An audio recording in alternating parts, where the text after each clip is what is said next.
The tranquility of Earth's night sky was shattered by the emergence of a vast alien fleet from hyperspace. At first, the invasion went unnoticed. The aliens were methodical and silent, their sleek, dark ships blending into the void of space. They slipped through Earth's early warning systems, bypassing satellites and radar installations with technology far beyond human comprehension. In the beginning, the invasion manifested as subtle disruptions. Global communications experienced inexplicable blackouts, and isolated power outages left entire cities in darkness. In New York, a satellite news channel abruptly lost its signal during a live broadcast, causing widespread confusion. In Tokyo, traffic lights blinked out, leading to chaos on the roads. In a remote corner of Siberia, a team of scientists was conducting a geological survey. Dr. Pavel Ivanov, the lead geologist, was examining core samples when his equipment suddenly lost power. The team's portable generator, a reliable workhorse, inexplicably failed. "What's going on?" Dr. Ivanov muttered, checking the generator. As he fiddled with the machine, a bright light illuminated the sky.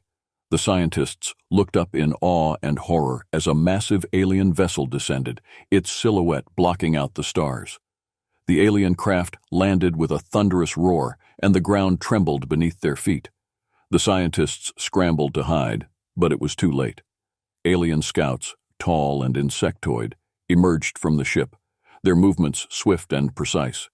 They communicated in an eerie, clicking language, their intentions clear as they advanced towards the humans. Dr. Ivanov, armed with nothing but a rock hammer, took a stand. "We have to fight," he whispered to his colleagues. Using whatever tools they had, the scientists fought back against the alien invaders. Despite being vastly outmatched, they managed to hold their ground, injuring several of the scouts before reinforcements arrived. The aliens retreated, taking their fallen with them, and the scientists were left to ponder the encounter. News of the Siberian encounter spread quickly, thanks to the efforts of a young journalist named Maria Petrova. Her report, filled with grainy photos and first-hand accounts, captured the world's attention. Governments around the globe scrambled to understand the nature of the threat. Humanity's blissful ignorance was shattered, replaced by a growing sense of dread and urgency. As the world began to grapple with the reality of an alien invasion, the Siberian encounter took center stage.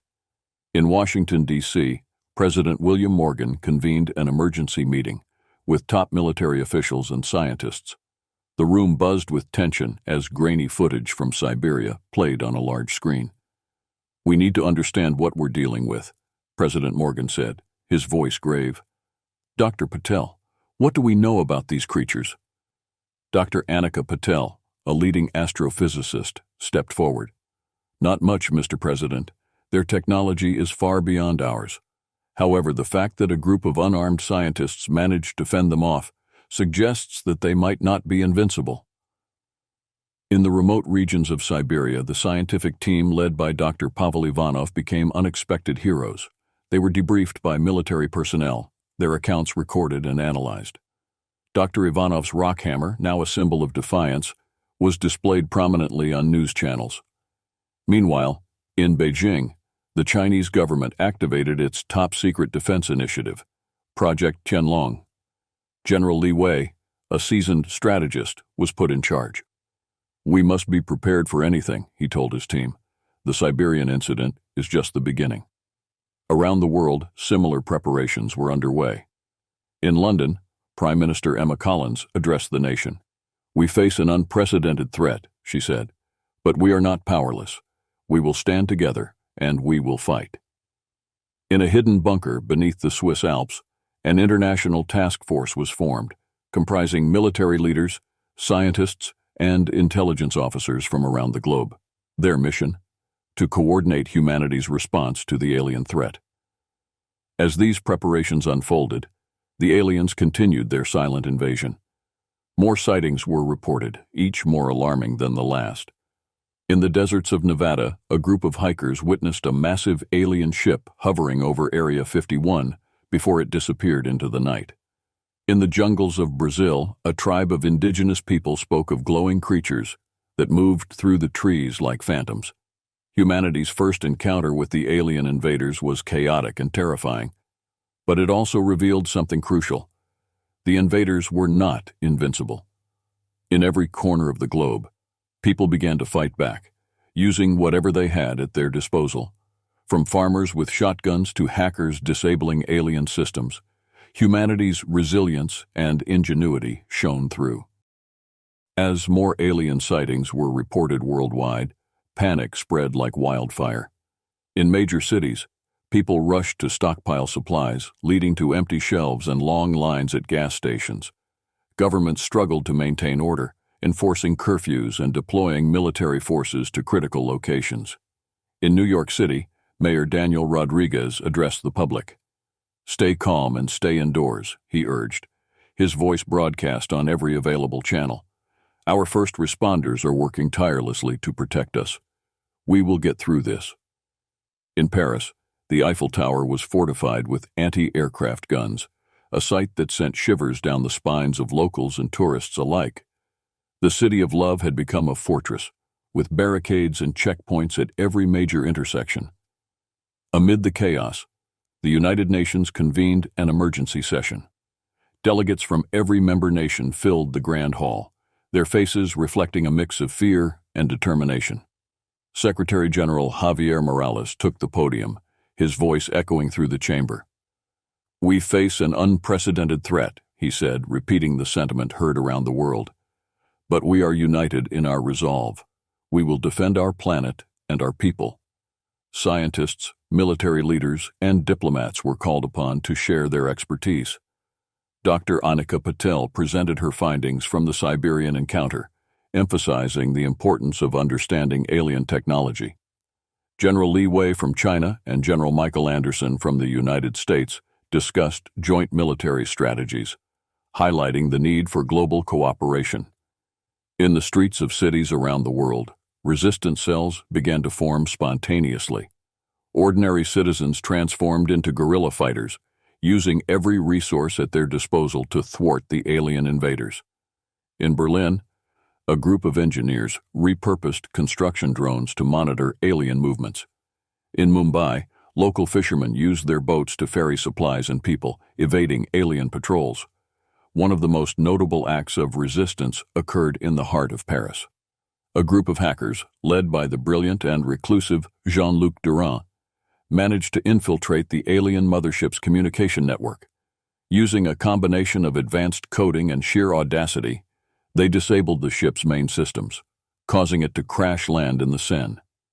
This victory, though small, ignited a spark of hope across the globe.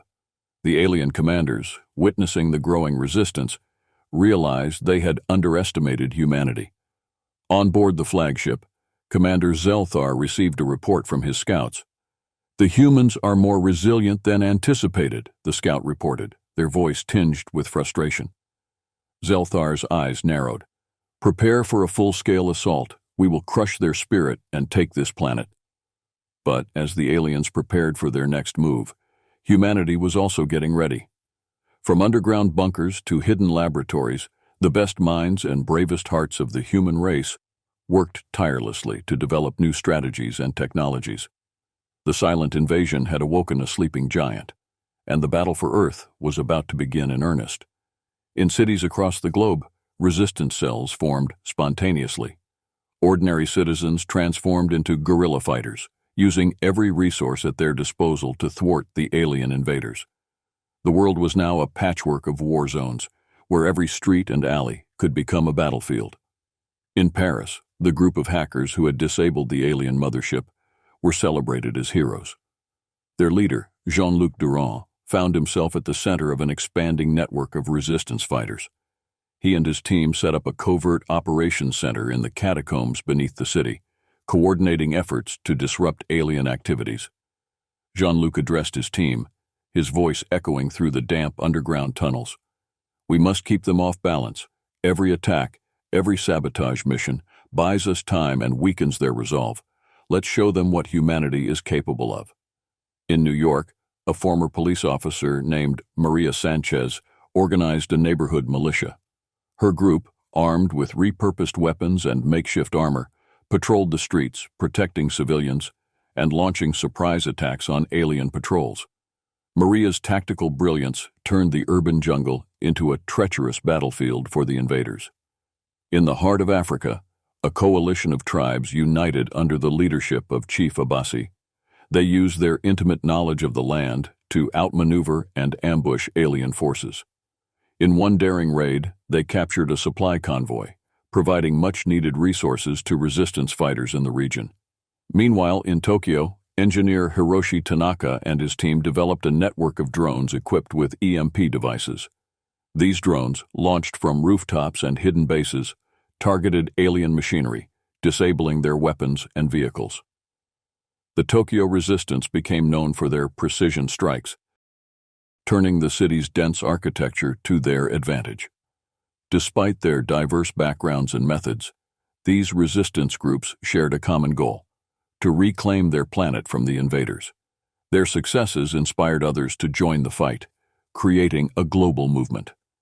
The alien commanders who had anticipated a quick and decisive conquest now faced a growing and determined opposition. On board the flagship of the alien fleet, Commander Zelthar stared at the holographic display of Earth, frustration evident in his posture. Reports of human resistance poured in from every continent, detailing ambushes, sabotage, and unexpected victories. "The humans are more resilient than we anticipated," Zelthar admitted during a strategy meeting with his senior officers. "Their tactics are unpredictable, and their unity is surprising. We cannot afford to underestimate them any longer." Zelthar's second-in-command, Subcommander Zarn, voiced his concern. "Their technology is primitive, but their adaptability is remarkable. We need to neutralize their leaders and disrupt their communication networks." Agreeing with Zarn, Zelthar ordered intensified surveillance and targeted strikes on known resistance leaders. Alien scouts were dispatched to infiltrate human strongholds, gathering intelligence and identifying key figures. During one such mission, a scout reported back with vital information. "Commander, we've identified a key resistance leader in Paris, a hacker named Jean-Luc Duran. He and his team are causing significant disruptions." Zelthar's eyes narrowed. "Deploy a strike team. Capture him alive if possible. We need to understand their strategies." Despite their technological superiority, the aliens found themselves outmatched in unconventional warfare. The humans' guerrilla tactics, coupled with their sheer determination, created a nightmare scenario for the invaders. As the conflict dragged on, Zelthar realized that the invasion was turning into a war of attrition. Back on Earth, resistance leaders like Jean-Luc, Maria, and Chief Abassi continued to inspire and lead their people. The more the aliens tried to crush them, the stronger and more united the resistance became. Humanity's resolve was unbreakable, and their ingenuity seemed limitless. In the depths of the Amazon rainforest, Dr. Maya Chen, a leading archaeologist, made a groundbreaking discovery. She and her team uncovered ancient ruins that hinted at previous alien visits. The structures, hidden beneath centuries of overgrowth, were unlike anything created by human hands. Maya carefully examined the carvings and symbols that adorned the stone walls. "These aren't just ruins," she said to her team. "They're a message. Someone was trying to warn us." Among the artifacts, they found a series of tablets covered in strange, yet familiar, hieroglyphs. Using a combination of linguistic skills and advanced software, Maya deciphered the ancient script. It revealed that humanity had faced alien threats before, repelling invaders with a combination of clever tactics and technological innovations. "This changes everything," Maya said, excitement and urgency in her voice. "If our ancestors could fight off these invaders, so can we. We need to learn from their strategies." One tablet detailed a weapon that could disrupt the aliens' technology, an energy pulse device powered by a rare mineral found only in certain regions of the world. Maya immediately contacted the United Nations Task Force, sharing her findings and urging them to retrieve the necessary materials. Meanwhile, back at the International Task Force headquarters, scientists and engineers worked around the clock to reverse engineer captured alien technology. The information from Maya's discovery provided critical insights into the aliens' weaknesses. Dr. Anika Patel, who had become a leading figure in the scientific effort, spearheaded the development of new weapons and defense systems based on the ancient designs. General Lee Wei and General Michael Anderson reviewed the new intelligence and devised a plan to strike at the heart of the alien fleet. "We need to hit them where it hurts," General Anderson said. "Their command structure is centralized. If we can disrupt their leadership, we can turn the tide of this war." With the knowledge gained from the ancient ruins and the support of the global resistance, humanity was ready to launch a counteroffensive. The secrets of the past had given them a fighting chance, and they were determined to use it. As preparations for the assault began, a sense of hope spread across the world. Humanity had faced extinction before and had emerged victorious. Now, with new weapons, strategies, and an unbreakable spirit, they were ready to fight back against the invaders and reclaim their planet. The skyline of New York City became a chaotic battleground as alien forces launched a full-scale assault. The city's iconic skyscrapers stood as both shields and targets in the fierce combat that raged through the streets and skies. Alien dropships descended, releasing waves of heavily armed soldiers and robotic war machines. In the heart of Manhattan, resistance leader Maria Sanchez and her militia were prepared. Using the city's dense architecture to their advantage, they transformed rooftops into sniper nests and alleyways into ambush points. The sound of gunfire and explosions echoed through the canyons of steel and glass. Maria, clad in makeshift armor, coordinated the defense from an underground command center. "We need to hold them at Times Square," she instructed her team. "It's a strategic point, and if they take it, they'll have control of the entire area." Above ground, the resistance fighters fought valiantly.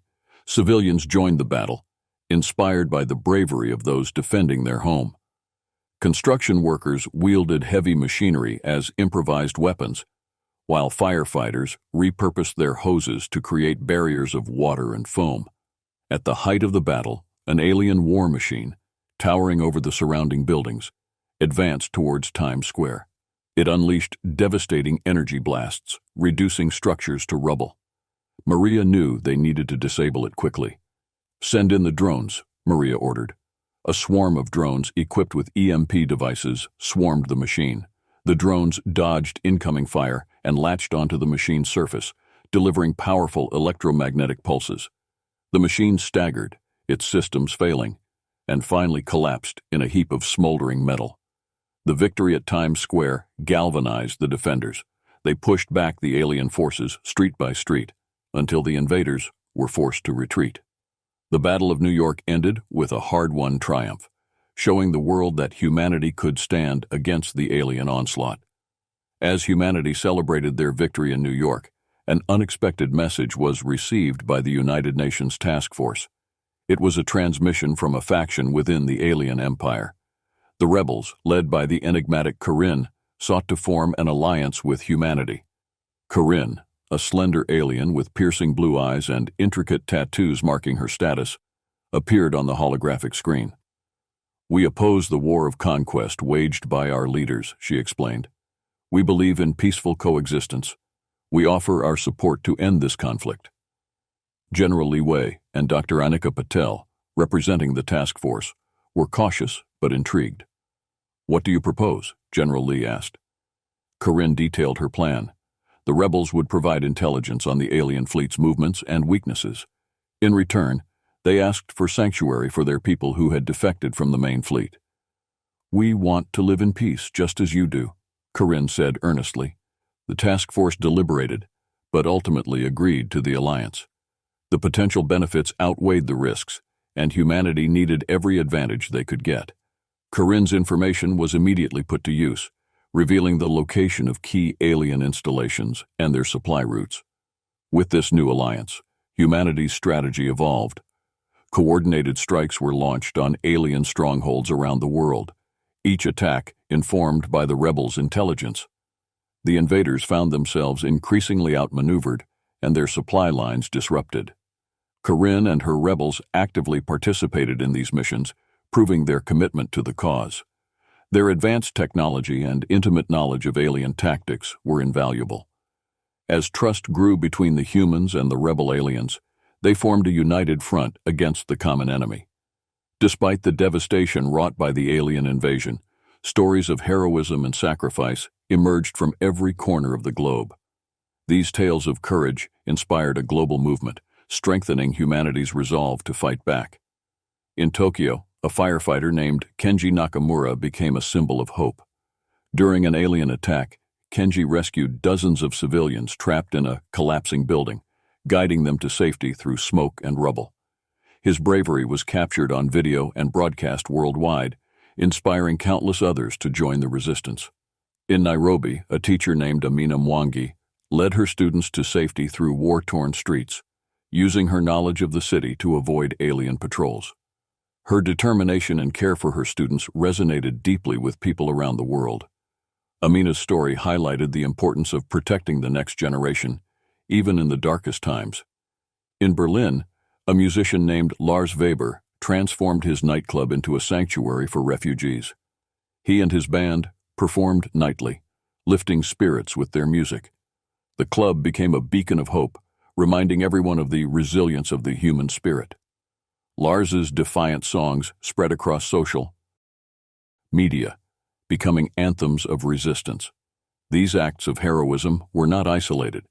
In every city and town, ordinary people rose to the challenge, finding ways to contribute to the fight.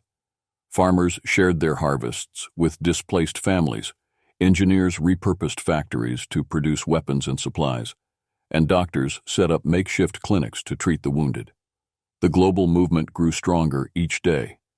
Resistance leaders like Maria Sanchez, Jean-Luc Durand, Chief Abassi, and Hiroshi Tanaka became legends, their names synonymous with defiance and hope. The alien invaders, once confident in their superiority, now faced a united and unyielding humanity. In a broadcast that reached every corner of the world, President William Morgan encapsulated the indomitable spirit of humanity. "We are stronger together," he declared. "We fight not just for survival, but for our future, for our children, and for the freedom to live in peace. Let our courage be the light that guides us through the darkness." The human spirit, unbroken and undeterred, became the greatest weapon against the alien invaders. With each act of bravery, each story of sacrifice, humanity drew closer to victory. The fight was far from over, but the path to reclaiming their world was clearer than ever. With new alien technology and support from Corinne's rebels, humanity launched a coordinated counteroffensive. Intelligence gathered by the rebels revealed critical weaknesses in the alien fleet's infrastructure. These insights, combined with humanity's ingenuity and resilience, set the stage for a decisive series of strikes. In the skies above London, a fleet of human aircraft, retrofitted with alien technology, soared towards the alien stronghold. General Michael Anderson, leading the assault, communicated with his pilots through a secure channel. "We have one shot at this," he said, his voice steady. "Focus on the primary target and disable their main power source." The aerial battle was fierce, with alien fighters engaging human aircraft in a deadly dance. The skies lit up with laser fire and explosions, but the human pilots, trained and determined, pressed on. Using the EMP devices developed by Hiroshi Tanaka's team, they disrupted the alien fighter systems, causing them to spiral out of control. On the ground, resistance fighters coordinated their efforts to strike at alien installations. In Paris, Jean-Luc Durand's team of hackers launched a cyber attack on the alien communication network, causing widespread confusion among the invaders. In New York, Maria Sanchez's militia seized control of key infrastructure, cutting off the aliens' supply lines. The most daring operation took place in the heart of Africa, where Chief Abassi led a coalition of tribes in a direct assault on an alien command center. Using the knowledge gleaned from Dr. Maya Chen's discoveries, they deployed an ancient energy pulse device, disabling the alien defenses and allowing the resistance fighters to breach the facility. The global offensive culminated in a massive coordinated strike on the alien fleet's flagship. The combined forces of human and rebel alien soldiers launched a daring raid, infiltrating the ship and planting explosive charges at critical points. The flagship, the heart of the alien command structure, was destroyed in a spectacular explosion, marking a significant turning point in the war. With the alien fleet in disarray, and their command structure crippled. Humanity prepared to strike the heart of the alien invasion, their central base on the dark side of the moon. The plan was audacious and fraught with danger, but it was humanity's best chance to end the conflict once and for all. A team of elite soldiers, scientists, and rebel aliens was assembled for the mission. Among them were Maria Sanchez, Jean-Luc Durand, Hiroshi Tanaka, and Corinne. They were chosen not only for their skills, but also for their unwavering determination. As the team boarded the specially designed spacecraft, a sense of solemnity and resolve filled the air. President William Morgan addressed them via a secure transmission. "You represent the best of us," he said. "The hopes and prayers of the entire world go with you. Bring us victory." The journey to the moon was tense but uneventful. Upon arrival, the team split into smaller units, each assigned to a specific target within the alien base. Maria led the ground assault, while Jean-Luc and Corinne focused on disabling the base's defenses. Hiroshi and his team of engineers worked on sabotaging the alien power core. Inside the alien base, the team encountered fierce resistance. The corridors were filled with alien soldiers, and the air crackled with energy blasts. Maria's tactical acumen and Jean-Luc's hacking skills proved invaluable as they navigated the maze-like structure. As they reached the central command hub, they faced the alien leader, Commander Zelthar. A towering figure, Zelthar exuded a menacing presence. "You humans are resilient, but this ends here," he declared, drawing a massive energy blade. The battle was intense and brutal. Maria and Corinne engaged Zelthar in close combat, while Jean-Luc and Hiroshi worked frantically to disable the command systems. The alien leader's strength and speed were formidable, but Maria's agility and Corinne's combat skills matched him blow for blow. With a final, coordinated effort, they managed to overpower Zelthar. As the alien leader fell, the team planted the last of their explosive charges and raced to the extraction point. The base's self-destruct sequence was initiated, and the team barely escaped as the moon's surface was rocked by massive explosions. The climactic battle aboard the alien flagship tested the limits of human courage and ingenuity. Facing overwhelming odds, the team fought through relentless alien defenders. As they reached the central command, they faced Commander Zelthar in a final confrontation that would determine the fate of both species. As the team regrouped on Earth, the destruction of the alien moon base sent shockwaves through the alien fleet. Disorganized and leaderless, the remaining invaders began a hasty retreat. Humanity had won the battle, but the war was not yet over. There were still alien forces to contend with, and the remnants of the fleet posed a lingering threat. Back on Earth, the victory was celebrated, but the scars of war were evident. Cities lay in ruins, and countless lives had been lost. The global community came together to rebuild, driven by the knowledge that they had faced the brink of extinction and emerged victorious. In a solemn ceremony at the United Nations, President Morgan, flanked by resistance leaders and representatives of the rebel aliens, addressed the world. "We have faced the darkest of times," he said, "but we have shown that humanity's spirit is unbreakable. We fought not just for survival, but for a future where all species can live in peace." As the rebuilding efforts continued, the alliance with Corinne's rebels deepened. Together, they worked to establish diplomatic channels and trade agreements, fostering a new era of cooperation and understanding. The knowledge and technology shared by the rebels proved invaluable, accelerating humanity's recovery and advancement. In Tokyo, Kenji Nakamura, the firefighter who had become a symbol of hope, returned to his station, ready to continue his work in the rebuilding efforts. In Nairobi, Amina Mwangi resumed teaching, instilling in her students the values of courage and resilience. In Berlin, Lars Weber's nightclub became a hub for cultural exchange, bringing people together through music and art. The victory against the alien invaders had forged a new sense of unity among humanity. The lessons learned and the alliances formed during the conflict promised a brighter future. The scars of war would heal, but the legacy of this battle would shape the destiny of humanity and its place in the universe. The dawn of a new era had begun, one where Earth was not just a planet, but a beacon of hope and resilience in the galaxy. Humanity had faced an existential threat and emerged stronger, ready to embrace the challenges and opportunities that lay ahead. With the alien fleet in disarray and Commander Zelthar defeated, the remnants of the invading force retreated into the depths of space. The victory was bittersweet as the world surveyed the cost of survival. Cities lay in ruins, and millions mourned the loss of loved ones. Yet, amidst the devastation, a new dawn was breaking. In the months that followed, the United Nations took the lead in coordinating global rebuilding efforts. Nations set aside old rivalries and disputes, unified by the common struggle they had endured. International teams of engineers, architects, and scientists worked tirelessly to reconstruct infrastructure and restore essential services. In New York, Maria Sanchez stood at the site of her neighborhood militia's greatest victory, now a bustling reconstruction zone. She addressed a crowd of volunteers, her voice filled with determination. "We've proven that together, we can overcome any challenge. Now, let's rebuild our home stronger than ever." In Paris, Jean-Luc Duran's underground command center was repurposed into a technological hub, dedicated to advancing human knowledge with the alien technology they had acquired. "We have an unprecedented opportunity," Jean-Luc told his team. "Let's use it to propel humanity into a new era of innovation and discovery."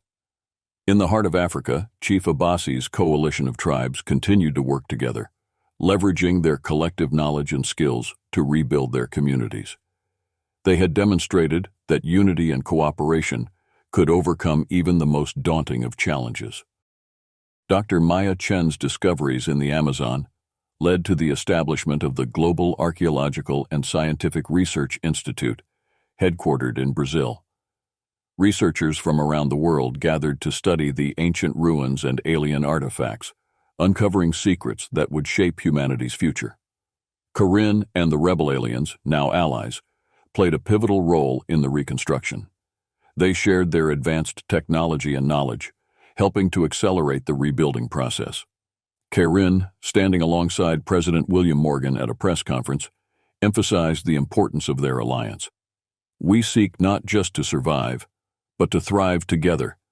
Let this be the beginning of a new chapter for both our peoples." Humanity's resilience and ingenuity shone through in the rebuilding efforts. In Tokyo, Hiroshi Tanaka's drone technology was repurposed to aid in construction, efficiently clearing debris and erecting new buildings. The city, once a battlefield, now buzzed with activity and progress. In Berlin, Lars Weber's nightclub became a symbol of cultural resilience. Artists and musicians from all over the world gathered to celebrate their shared experiences and express their hopes for the future. The power of art and music helped to heal the wounds of war and bring people together. Education became a cornerstone of the new era. Schools and universities across the globe incorporated lessons from the invasion into their curricula, teaching the next generation about unity, courage, and the importance of cooperation. Amina Mwangi's story inspired educators everywhere to prioritize resilience and community in their teachings. As the world rebuilt, humanity looked to the stars with renewed determination. The knowledge and technology gained from their alien allies opened new possibilities for space exploration. Plans were drawn up for a new generation of spacecraft, designed to explore beyond the solar system and seek out new frontiers. In a grand ceremony at the United Nations, a new international space agency was formed. Named the Earth Alliance for Interstellar Exploration, EAIE, its mission was to extend humanity's reach into the cosmos. President Morgan, Corinne, and leaders from around the world attended the inauguration. "Today we stand united not just as a planet, but as a species," President Morgan declared. "We have faced unimaginable challenges and emerged stronger. Let this new alliance be a beacon of hope, guiding us towards a future of exploration, discovery, and peace." Corinne added, "Our journey together has only just begun. Let us explore the stars and build a future where all species can coexist in harmony." As the first EIE spacecraft, the Unity, prepared for its maiden voyage, the world watched with anticipation and pride. The ship's crew, a diverse group of humans and rebel aliens, symbolized the new era of cooperation and mutual respect. The launch of the Unity marked the dawn of a new era for humanity. The scars of war would never be forgotten, but they had paved the way for unprecedented progress and unity. Earth was now a beacon of hope and resilience in the galaxy, ready to embrace the challenges and opportunities that lay ahead. Humanity had faced extinction and emerged stronger, united, and more determined than ever. The future was filled with promise, and the journey toward the stars had only just begun.